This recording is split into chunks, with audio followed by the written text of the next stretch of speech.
राधे मित्रों, वृश्चिक राशि के वार्षिक राशिफल वर्ष 2024 के साथ मैं हूं पंडित मार्कंडेय दुबे और आप देख रहे हैं एस्ट्रो टिप्स यूट्यूब चैनल।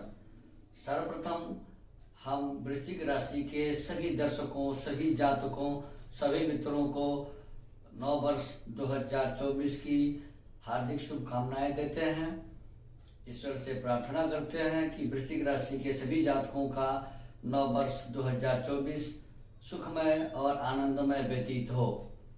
मित्रों, ग्रहों की चाल, सितारों की स्थिति वर्ष 2024 में वृश्चिक राशि के जातकों के लिए कैसी रहेगी, इस एपिसोड के माध्यम से इसकी पूरी जानकारी दी जाएगी कि क्या कहते हैं वृश्चिक राशि के सितारे वर्ष 2024 में। क्योंकि सबकी यह धारणा होती है कि मेरा आने वाला समय अच्छा हो, अच्छे कार्य हो, धनागम हो, सुख शांति से जीवन व्यतीत हो। अब इस राशिफल को शुरू करने के पहले आप सबों से मेरा एक छोटा सा निवेदन है कि यदि अब तक आपने इस चैनल को सब्सक्राइब नहीं किया है, एस्ट्रो टिप्स यूट्यूब चैनल को सब्सक्राइब नहीं किया है, अथवा आप इसे पहली बार देख रहे हैं तो इस चैनल को सब्सक्राइब जरूर कर लें ताकि हमारे सभी एपिसोड आपको समय से मिले। नोटिफिकेशन बेल दबाएं ताकि एपिसोड अपलोड होते ही आपको इन्फॉर्मेशन मिल जाए, सूचना मिल जाए। वीडियो लाइक करें जिससे मेरे अंदर एक नया जोश बने कि इससे भी अच्छा वीडियो आप लोगों के लिए बना सकूं, और अपने मित्रों को इस वीडियो को शेयर करें ताकि उन्हें भी इस चीज की जानकारी मिले। मित्रों, वृश्चिक राशि 8वीं राशि होती है और मंगल की राशि होती है। 9 ग्रहों में हर ग्रह अपनी राशि बदलता है, उसकी चाल बदलती है। सूर्य और चंद्रमा को छोड़कर बाकी सारे ग्रह वक्री और मार्गी अवस्था में चलते हैं। राहु केतु हमेशा वक्री गति में चलते हैं। अब छोटे अवधि के ग्रहों की विवेचना इस एपिसोड में नहीं की गई है। इस एपिसोड में लंबी अवधि के ग्रहों की विवेचना की गई है। जो ग्रह कम से कम 1 वर्ष, 1.5 वर्ष और 2.5 वर्ष तक गोचर करेंगे वे ग्रह हैं गुरु, शनि, राहु और केतु। और इन सितारों की स्थिति वृश्चिक राशि के जातकों के लिए वर्ष 2024 में कैसी रहेगी, आइए जानते हैं। वर्ष 2024 वृश्चिक राशि के जातकों के लिए सबसे बेहतरीन समय होगा। अथाह धन की प्राप्ति कराएगा यह वर्ष। वर्ष के आरंभ में वृश्चिक राशि के धन, वाणी, घर परिवार तथा विद्या, संतान भाव के अधिपति बृहस्पति मित्र मंगल की मेष राशि में 6ठे भाव में गोचर करेंगे। 6ठे भाव में गुरु का गोचर उचित नहीं माना गया है। शास्त्र में लिखा है कि षष्ठम, अष्टम, द्वादश वेद बृहस्पति जान न मारे बापुरो निर्धन करे शरीर। यानी हेल्थ के लिए और धन संपदा के मामले में 6ठे भाव में बृहस्पति का गोचर 1 जनवरी 2024 से 1 मई 2024 के दिन में 2:28 तक रहेगा। यहाँ तक की अवधि आर्थिक और शारीरिक मामले में बहुत कमजोर रहेगा, लेकिन शत्रु पक्ष पर आपके प्रभाव प्रबल होंगे। शत्रु नाक को चना चबा सकेगा, चबा लेगा, आपको शत्रु पर विजय प्राप्त होगी। अगर चुनाव लड़ना है, राजनीतिक क्षेत्र से जुड़े हैं, तो इस अवधि में बड़ा से बड़ा प्रतिद्वंदी आपकी कुछ नहीं कर सकता है। निश्चित रूप से आपको विजय प्राप्ति कराएंगे 6ठे भाव के बृहस्पति। लेकिन 1 जून नहीं, 1 मई से जब 2:39 पर गुरु का गोचर मेष राशि से निकलकर दैत्य गुरु शुक्राचार्य की वृषभ राशि में होगा, तो वहां से आपके किस्मत में बदलाव, आपके रहन सहन में बदलाव होने लगेगा। बृहस्पति 1 मई से जब गोचर करेंगे वृषभ राशि में, तो 3 मई की रात में 10:08 पर वृषभ राशि में अस्त हो जाएंगे। और गुरु अस्त जब होते हैं तो उनका कोई बड़ा बुरा फल प्राप्त नहीं होता है। वही गुरु 3 जून की रात्रि में 3:21 पर जब उदित अवस्था में आएंगे तो सप्तम भाव में यानी वृश्चिक राशि के 7वें भाव विवाह व्यापार भाव में गोचर करेंगे और तब क्या होगा कि गुरु कामयाबियां देंगे, लगातार कामयाबियां मिलने लगेंगी, एक से एक लाभ के अवसर मिलेंगे। अविवाहितों को विवाह के प्रस्ताव मिलेंगे, संतान के इच्छुकों को संतान की प्राप्ति होगी, व्यापारी वर्ग को व्यापार से जबरदस्त मुनाफा प्राप्त होगा। किसी तरह के पार्टनरशिप या साझेदारी का व्यवसाय अगर कर रहे थे जो ठप हो गया था 3 जून से गुरु की स्थिति जब संभलेगी तो जबरदस्त लाभ देने लगेगा। अब गुरु शिक्षा के क्षेत्र में अच्छे परिणाम देंगे। जो विद्यार्थी किसी प्रतियोगिता की तैयारी कर रहे हैं, किसी अच्छे कॉलेज में एडमिशन की तैयारी कर रहे हैं, उन्हें भी जब वृषभ राशि में गुरु का गोचर होगा तो वृश्चिक राशि के वे जातक सफलता प्राप्त करेंगे।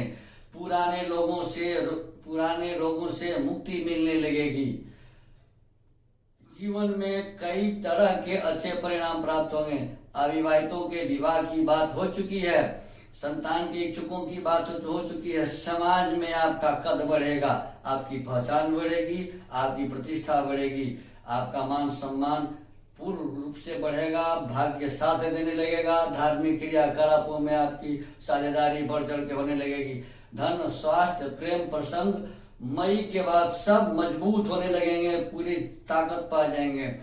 अब हम बात करेंगे शनि की, जो वृश्चिक राशि के तीसरे और चौथे साहस, पराक्रम, भाई बहन के भाव के अधिपति और शिक्षा तथा संतान चतुर्थ भाव के अधिपति, भूमि भवन वाहन मातृ संपत्ति के भाव के अधिपति चतुर्थ भाव में कुंभ राशि में स्वराशि मूल त्रिकोण में बैठकर वर्ष भर रहेंगे और यह एक राजयोग बनेगा जिसे सस राजयोग कहते हैं। सस राजयोग के बल पर मनचाहा भूमि भवन वाहन हो सकता है, किसी नई प्रॉपर्टी की खरीदारी हो सकती है, जायदाद संबंधी काम अच्छे से संपन्न हो सकते हैं। कोर्ट कचहरी में भूमि भवन वाहन से संबंधित कोई मामला लंबित था तो फल आपके पक्ष में आने वाला है, उसके फैसले आपके पक्ष में आएंगे।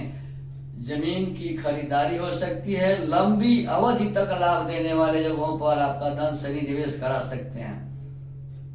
अब राहु की बात की जाए तो राहु पंचम भाव में वर्ष भर गोचर करेंगे और पंचम का राहु तकनीकी इंटरनेट के क्षेत्र में जबरदस्त जानकारी दिलाएंगे आपको। आपकी पहुंच तकनीकी क्षेत्र में, इंटरनेट के क्षेत्र में बहुत दूर तक जाएगी, रिसर्च के क्षेत्र में बहुत दूर तक ले जाएगा।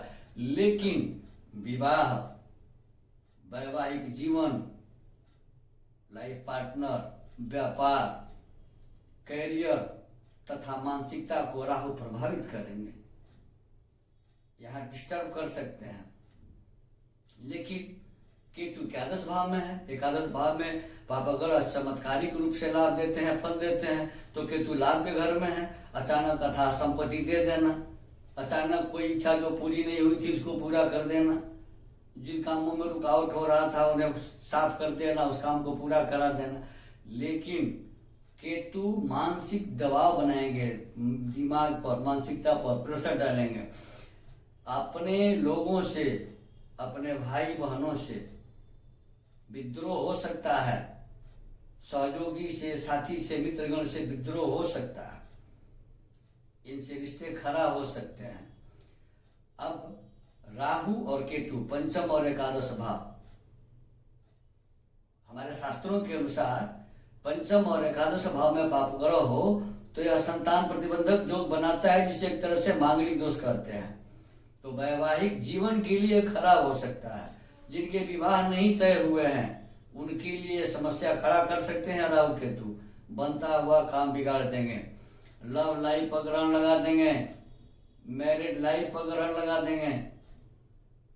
अब वृश्चिक राशि के जातकों को अपने जीवन साथी अथवा प्रेमी के प्रति वफादार होना चाहिए, ईमानदार होना चाहिए, समझदार होना चाहिए और भरोसा रखना चाहिए, जिससे रिश्ते टूटे नहीं। वृश्चिक राशि के जातकों को कमजोर गुरु के लिए 1 जनवरी से 1 मई तक प्रतिदिन स्नान के जल में 1 चुटकी हल्दी का पाउडर डालकर नहाना चाहिए। ललाट पर केसर अथवा हल्दी का तिलक लगाना चाहिए। राहु केतु की भी संगति को दूर करने के लिए, इनके परेशानियों से मुक्ति पाने के लिए राहु केतु के मंत्रों का जप करना चाहिए। न हो सके तो हनुमान चालीसा का पाठ त्रिकाल करें, क्योंकि शनि की ढैया भी लगी है। भले ही कल्याणकारी ढैया हो, लेकिन ढैया ढैया होती है। तो हनुमान चालीसा का त्रिकाल पाठ यानी सुबह, दोपहर और शाम को करने से वर्ष भर पूरा वर्ष भर मंगलमय व्यतीत होगा, वर्ष अच्छे से व्यतीत होगा। सारी मनोकामनाएं शनि राहु केतु गुरु सबकी कृपा प्राप्त होगी। अगर आप हमसे बातचीत कराना चाहते हैं, कुंडली बनवाना चाहते हैं, कुंडली दिखाना चाहते हैं, वाराणसी के पंडितों के द्वारा जग अनुष्ठान हवन पूजा पाठ आदि करवाना चाहते हैं, सभी प्रकार के रत्न और रुद्राक्ष सर्टिफिकेट्स के साथ उचित मूल्य पर प्राप्त करना चाहते हैं, तो स्क्रॉल पर दिए गए नंबर से संपर्क कर इन सारी सुविधाओं का लाभ ले सकते हैं। धन्यवाद। राधे राधे।